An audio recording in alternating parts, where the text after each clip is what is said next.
So, hi. Great to have you guys here. Thank you very much. So, this is it. This is the last talk of our Living Injury-Free series that we've offered this year. In case you don't know me, my name's Trish Zamora. I'm the Employee Wellness Specialist here, and super grateful to have Paul Finucane, our risk management specialist, who's here to talk about ergonomics.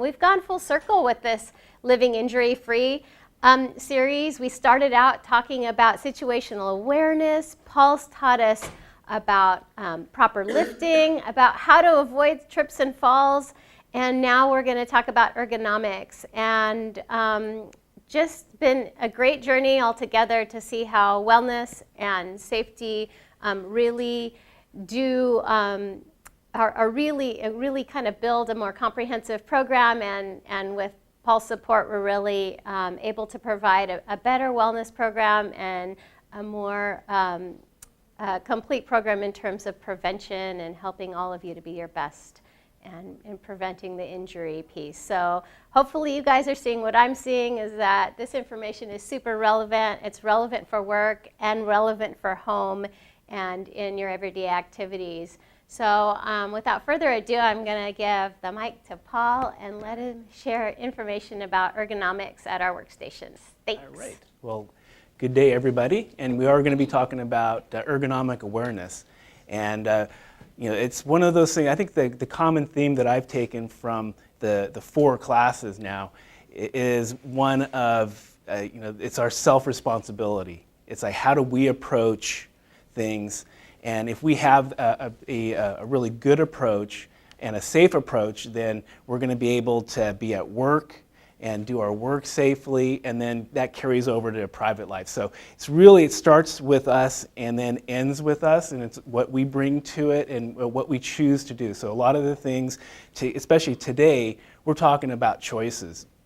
I can sit at my desk and I could slouch and I can lean to one end, or I could sit up the right way. One way is going to be problematic if I continue to do that too much. Every now and then you can do it. I can be on my elbow for a while and everything's cool. But if I start making a habit of that, then I might have elbow pain, right? Shoulder pain, neck pain, because you're putting yourself in an awkward position. So we're going to talk about those things and how to avoid impacting our body to the degree that I can't do my hobbies. It's not working.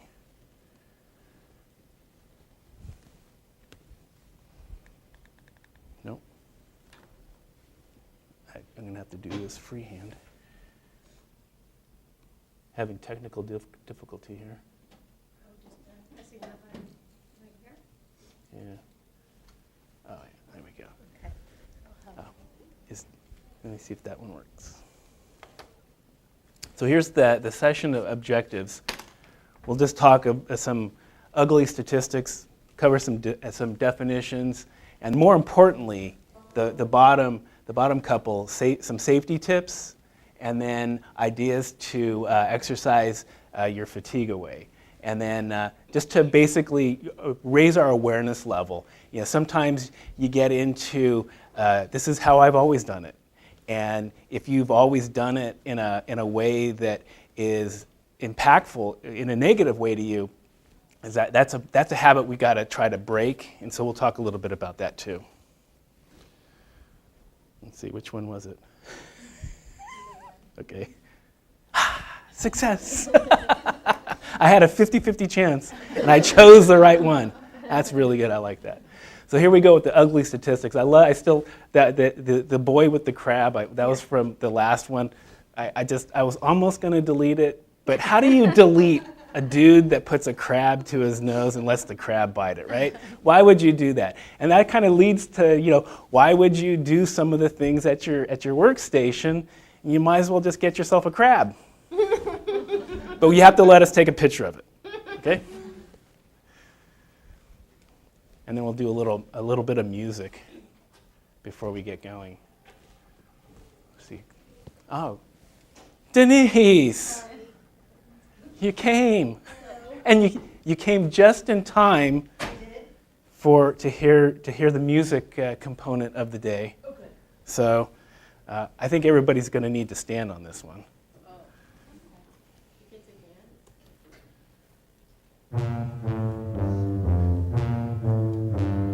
Head, shoulders, knees and toes. Knees and toes. Yeah, go ahead, do it. Let's do it. Head, shoulders, knees and toes. Knees and toes and I can't do it. and ears and mouth and nose. Head, I'll just do this. I'll shoulders, just. toes, knees and toes. Oh, we're not done. Head, shoulders, knees and toes. Now, faster, faster. Come on. Yes, of course. I hope everybody at TV Land is doing this too. Ears and mouth and nose. You're here. Shoulders, knees and toes, knees and toes. I'll rewind it just for you. Toes, knees and toes.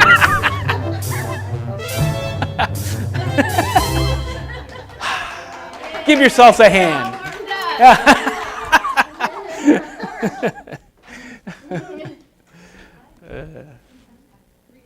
Everything we needed to know, we learned in kindergarten.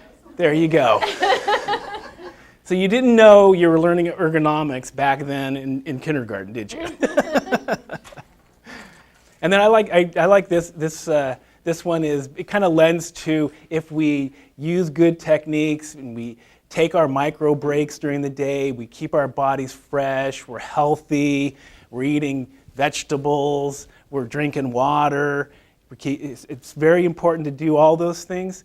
I'm going to feel better, and in the come a spring day, I'm going to go in a field with my wife and jump in the air, right? You could do the same. So here's that definition, right? Yeah, right. Yeah. So here is the definition of ergonomics. So it is the study of how equipment and furniture can be arranged so that people can do their work or other activities more efficiently and comfortable. So it works at home, and then it works at work naturally. So I mean, at home we have a lot of electronic devices, and we have laptops. You know, think about how you're doing that at home, because that can have as equal an impact as at work. Sometimes you're safer at work because you have people that are familiar with ergonomics. You may have a colleague that's looking at you going, "Hey, Paul, why are you leaning on your elbow so much? Use proper posture." So we have all those things. At home, you may not have that, so we have to think about that ourselves. And then here's kind of an ergonomic for it. These are different things that are going to affect ergonomics and increase our possibilities of an injury. And that is our posture has a bearing on it, the force.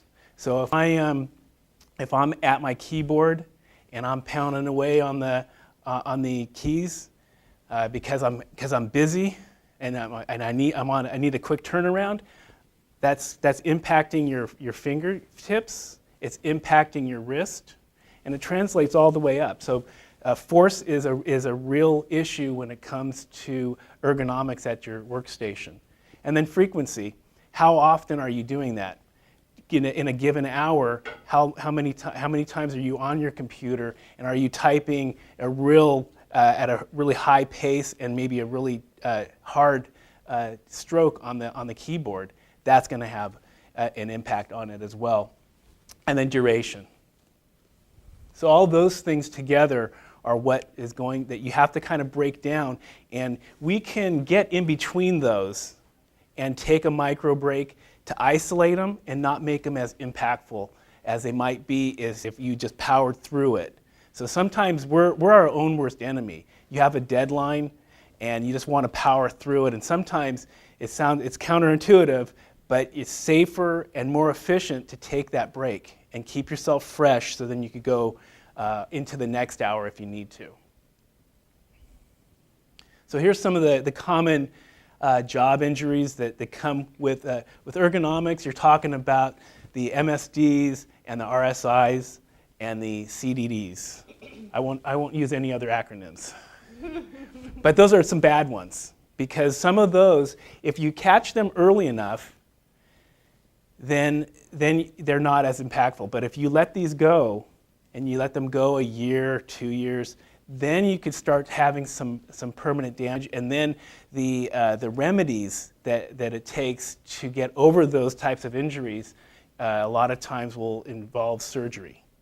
And if you don't have to get cut, you don't want to get cut. So doing things ahead of that and being more proactive, being aware of how you're addressing yourself at your workstation, what your workstation is, have those conversations. Some of them are going to be conversations with yourself, but other conversations are with your supervisor to see if some things can be changed at your workstation.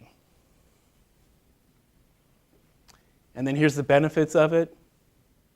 It's like an ergonomically correct office workstation and a willingness to maintain proper ergonomic techniques will help you avoid fatigue, discomfort, and or pain.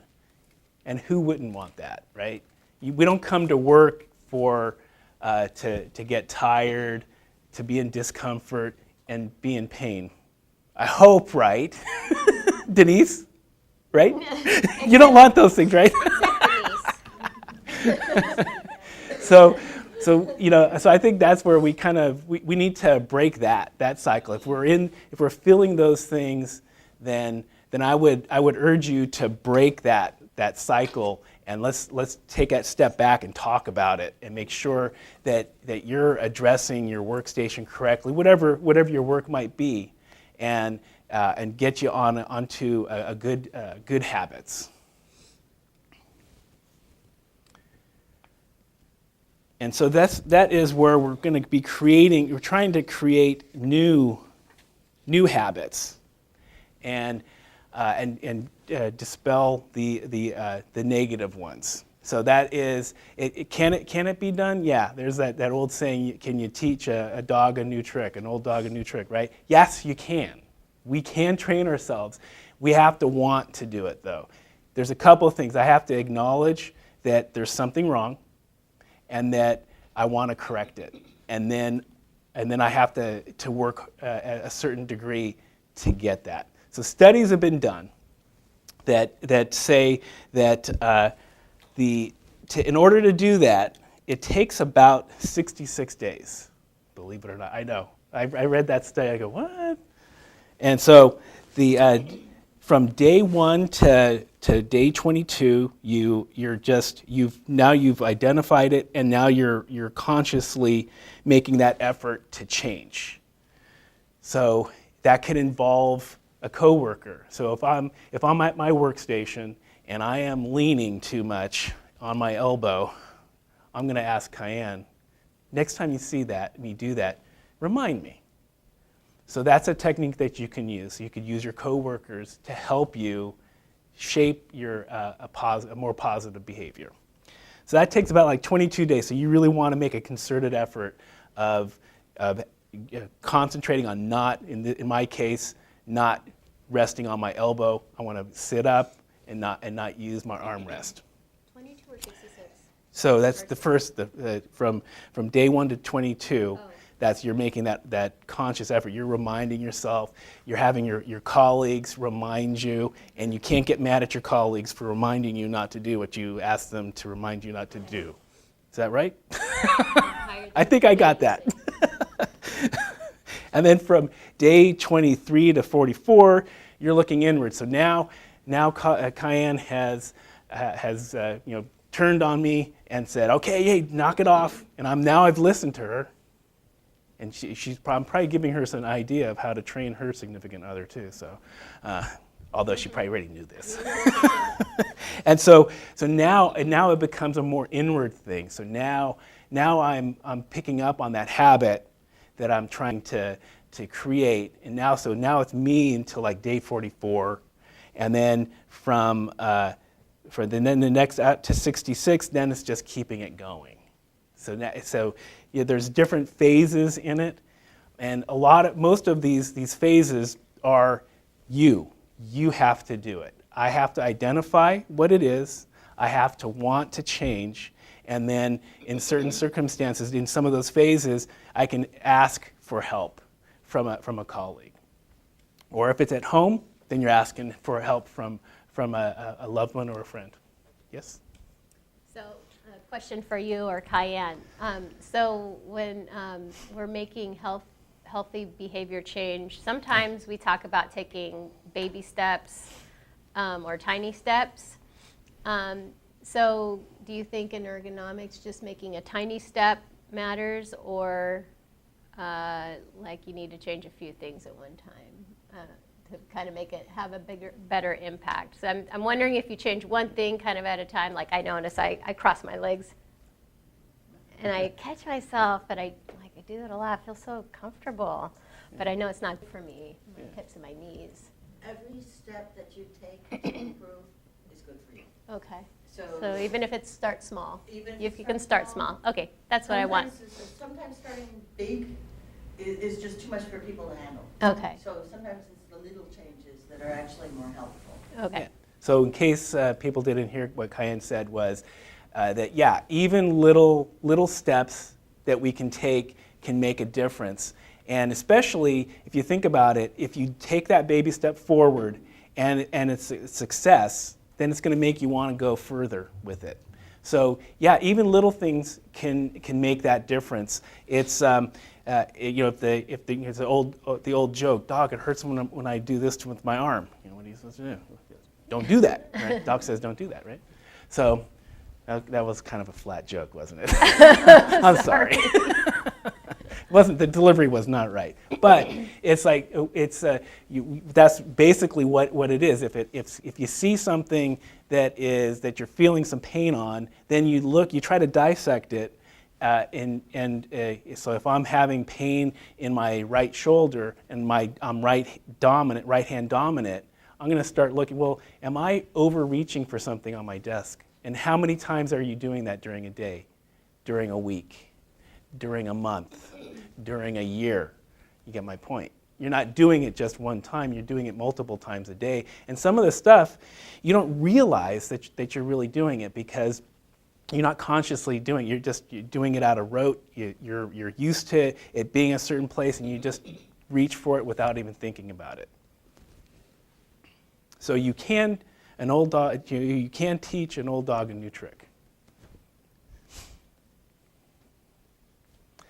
So what I like to say when I'm talking about ergonomics with some of our employees is that we're going to be talking about entering the neutral zone. I don't have the music. I'm sorry, Denise. I know you're waiting. You're waiting for, and then I didn't get your Star Trek or. This is like Twilight Zone. It's kind of like Twilight Zone, but I can't cue the music for you. But think it, right? Okay, that's good. So the top photos are the correct neutral position that you want to go for when you're talking with your hands, when you're keyboarding. You want to have it straight. You don't want to, some of these other three, you don't want to have your hands come in, or you don't want to do any kind of flexing, either inward or outward, and you don't want to be bending up towards you. When you do that, if you feel that, if you do those procedures, kind of, do this, you feel it, your carpal is being affected. You're basically pinching your carpal when you do that. And so the carpal it's like a wire. So the wire sheathing, the outside of the wire, is what we have in our wrist. Inside that, you have these little wires, and those are your nerves. So if you are going like this, and you do it repeatedly, you're pinching the sheathing, and you're kinking it. So that's what, ultimately, long term, that's not going to be good for you. You're going to feel it. You're going to feel tingling because your nerves are being pinched. So definitely, this is an excellent thing to remember, is not to emulate these bottom three. You don't want to put any type of flexing on your wrist, either sideways, outward, or inward, or up.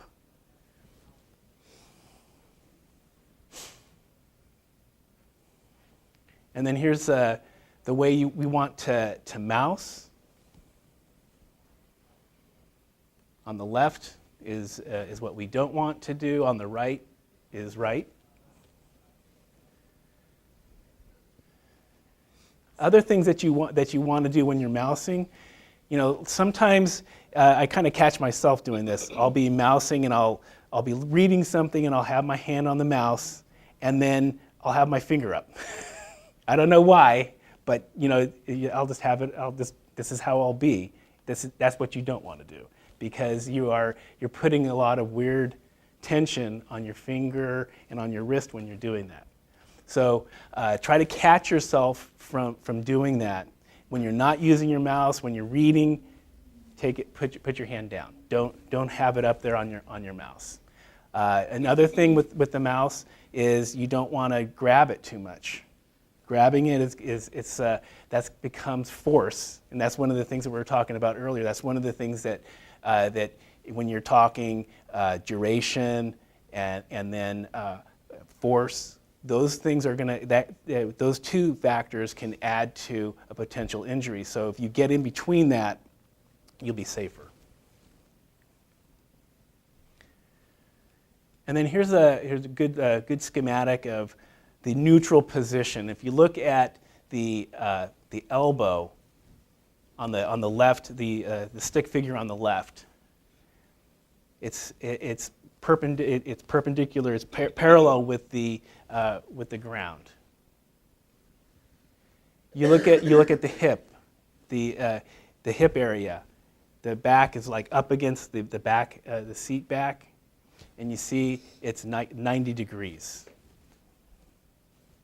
That is generally going to be a very comfortable position for you when you're at your workstation. And then the screen is, a rule of thumb. If you don't have a ruler, just put your arm out. So sit comfortably, put your arm out. That's generally about where you're going to want your monitor to be. Thereabouts. And then on the right is we have some people that have stands. So this is how you would want to address standing. Basically the same thing. You're still looking at achieving a neutral position when you're talking about your arms and where you're going to be typing and using that keyboard, and then the placement of the screen as well. You look at the neck. If you have the screen set too high or too low, what is that going to do, Denise? Yeah, it's going to give you a pain in the neck. So I don't want a pain in the neck. I know you don't want a pain in the neck. So make sure, that's a really easy adjustment to do. With the monitor, you want to aim your eye level just below the top of the monitor. And then that's where you want it, the top of the monitor to be. And then you want it to be, you see how they're angled, the monitors? You want it to be slightly angled away from you as well.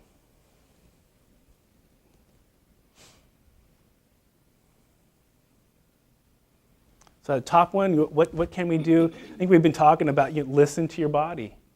If you're hurting, if you're feeling something, then that's a time to take that time out and find out, what's going on.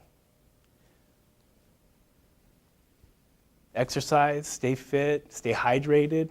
In general, a man should be drinking close to 13 cups of water a day, and a woman should be drinking close to 9 cups of water a day. So if we stay hydrated, that helps our whole body. It helps us, our joints. It helps our skin. It helps you stay awake and fight fatigue. So staying hydrated is very important. I read a study that said Americans tend to be chronically dehydrated because we don't drink enough water. So that's something that we can actually think and do ourselves, And then vary your job tasks. So if you have a data crunch and a time crunch all at the same time, make sure you try to break that up so it doesn't become overly impactful. I know it's easier said than done, but do take those breaks, and if you can vary it, You're going to give your body different things to do. If we're sitting too much, you end up cutting off some major arteries, and you're starving areas of your body of blood. When you get up and you exercise and you move around, you're refreshing your muscle groups, and you're replenishing it with oxygenated blood, and you're going to feel better. I think one of the things it's something that you need to not kind of fluff off. Be on it as early as you can, so that measures could be taken. So communicate with your supervisor. If there's an issue, bring it out, and then Cayenne and I can help with a possible solution. But if you hold on to it and you just continue to soldier on, we're not going to be able to help. And then here's some great exercises that we could do at our workstation. And so we want to be taking those micro breaks. Every hour, take a time, and maybe not do all 12 of them, but pick a couple, and then do that. Take a break from your data entry, and then do a couple of these. I can. I'll send them to Trish, and so they'll be attached to the questionnaire. Yes. I was going to say, if you're doing the stress less, we have like a 2-minute stress, 2-minute stretch, and it really kind of contains this. It's the side bending and very gentle twisting, but I like this one because it also includes the wrist stretching. Yeah. So if you are doing some data crunching, some of these are going to be good to alleviate that your body, your wrist, your forearms, and your shoulders. So then you can go ahead and get going again after you've taken this break. I'm glad you brought up, can you send it? Because also on there is going to be a kind of a summary. I know we've all been working with Microsoft, so we know computers, but I'm going to attach a cheat sheet for keystrokes. So when it comes to mousing, if you can vary between mousing and using keystrokes, then it becomes less impactful for you. So look for that also. That is a separate handout as well. So some of these are you could just be an office athlete and do this right at your workstation, right in your chair. Mm-hmm. So it's not something that you have to get up to and go to the gym or go away from your desk. This is literally something you could do at your workstation. And then here's one for your hand. So this is really good at making sure that you get blood flow to your hands, especially in that during those times where you're doing a lot of heavy data entry.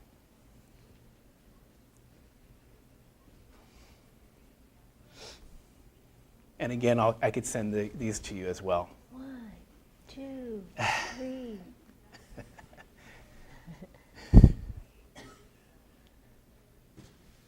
So here it is, taking those micro breaks.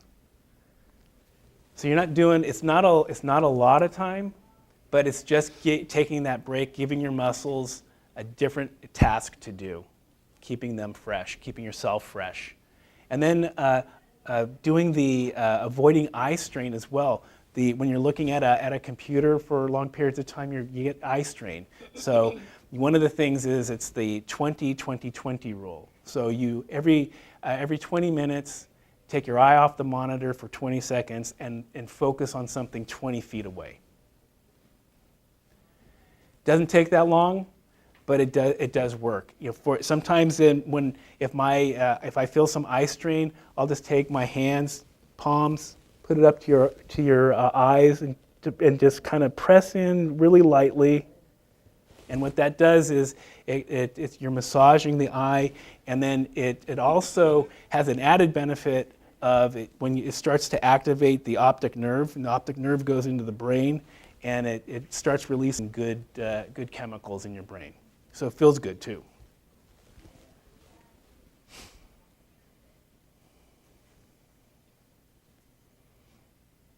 And then the bottom one, your mom was right. Sit up straight. Yes, Mom. Here's another one I'll send to you as well. You know, and depending upon what your job is, so the ones that I showed before might be good for office people and the people that are on their computers a lot, right? Especially the hand one, right? But even the hand one, if you're a maintenance worker or you're doing other things out for the COE, that one still might, that one might help you as well. And then this one is going to help for those that aren't necessarily an office worker. Maybe you're a paraeducator. Maybe you're doing other things for the COE. These are some exercises that you can do.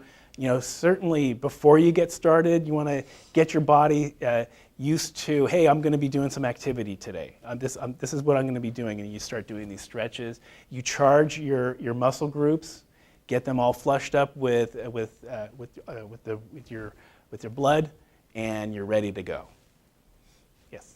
I'm looking at these stretches and just thinking this is a great thing for the classrooms to do, especially those that get out on walks. I'm looking at the stretches are really good for before or after walks, the leg stretches, and anybody doing lifting too. So. Oh, for sure. So I think the classroom. Oh, definitely. I would encourage teachers to maybe, download this and practice with their staff. Yeah, this would be a good thing to kind of a team building thing. Yeah, you can treat kind of it fun. as that. Mm-hmm. Yeah, and like with any of the stretching that I've talked about today, and the one thing to remember is that stretching should not hurt. So if you're feeling some pain and you try some of these, stop. And then if you haven't included stretching in your regime, in your daily regime, it takes a while to get your body used to being used in that way. So take baby steps towards that healthy habit that you're trying to form. If you have any questions about that, then I would urge you to talk with your doctor and let them know what you would like to do, and then I'm sure they're going to dig that, and then they're going to help you achieve that goal safely for you. So definitely take your time with it. But if you can form this habit in 66 days, then I think you're going to feel better in the long run. You'll be better at the end of the day when the whistle blows and you get to go home, and then on the weekends it's going to be good for you as well, because then you'll be fresher, so you could do stuff with your family and your loved ones. So final thoughts. I've enjoyed doing this for the last couple of weeks, talking about these different subjects. I think one of the things that I think that everybody can benefit from is the first bullet, situational awareness. It's either self-awareness, and then I've heard Trish talking about mindfulness. You had a mindfulness. All those things are, I'm in the moment. I'm thinking about what I'm doing. I'm not allowing the environment to rule over me. I'm an active participant. However you want to phrase that, I urge you to have that outlook in your approach to your job, or the things that we've talked about. You do that, you're more proactive. You're going to pick up on things. And then I would also urge you, one of the things that we had talked about just when I wanted to change a habit, I was going to ask Cayenne to help me correct that habit. Be open to that. If your colleagues are open to helping you, you can help them. And be open to accepting that, and then be open to giving that observation to somebody that you see as well, to help prevent them from hurting themselves. Because sometimes you literally don't know what you're doing because you have formed this habit over a number of years. And so it's just your new normal. So sometimes you need somebody to pick that out to you and say, hey, do you realize what you're doing here? And then practice those positive ergonomic techniques. Those are ultimately going to be better for you. It's on your desk, keep things in closer to you. If you have a phone and you don't have an earpiece, make sure that phone is in close to you so you don't reach too far for it. So I urge all of you to go back to your workstations, take a look at what's around you that you use a lot. If you use a stapler, position the stapler in a position that you don't have to reach too much. Your phone, position that up closer to you.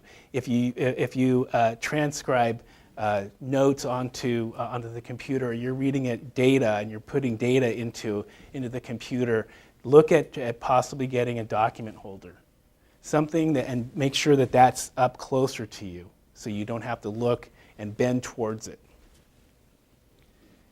Take care of yourself. Try some of those exercises. Stay hydrated. It helps so much, more than you might think. Be proactive. Again, kind of goes back to the first bullet. Be in the moment. Think about what you're doing. You're in charge. We all are in charge of ourselves and how we approach our job. And then don't forget to communicate. So if you're feeling something, communicate that.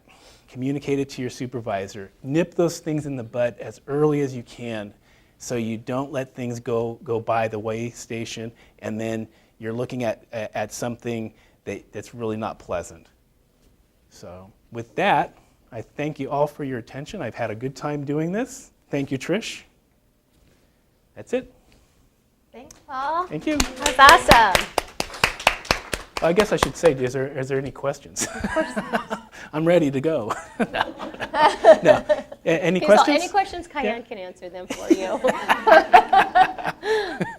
I know I have a lot of habits that she's going to help me with. I do. I just have one question. Yeah. So I can think of a lot of things that I could change at my workstation. So if somebody else is in that situation, should they talk to their supervisor first? Should they contact risk management first to get an evaluation or some suggestions on how to improve their workspace and their? I think you would want to talk with your supervisor. Okay. And then reach out to risk management. Either your supervisor or you personally can reach out, and then we could talk and possibly make that assessment out at your workstation. Yes? Okay. Is that? Yeah. Okay. Good. Well, I just would encourage everybody to reach out to these guys if you do need help before it gets into a situation where you're feeling some pain or some discomfort, and then it becomes out of their pay range. So, yeah, and these guys are great. We're so grateful to have you guys. Thanks. All right. Very good. All right. Thank you. Yay. Good job, Paul. right. It was fun.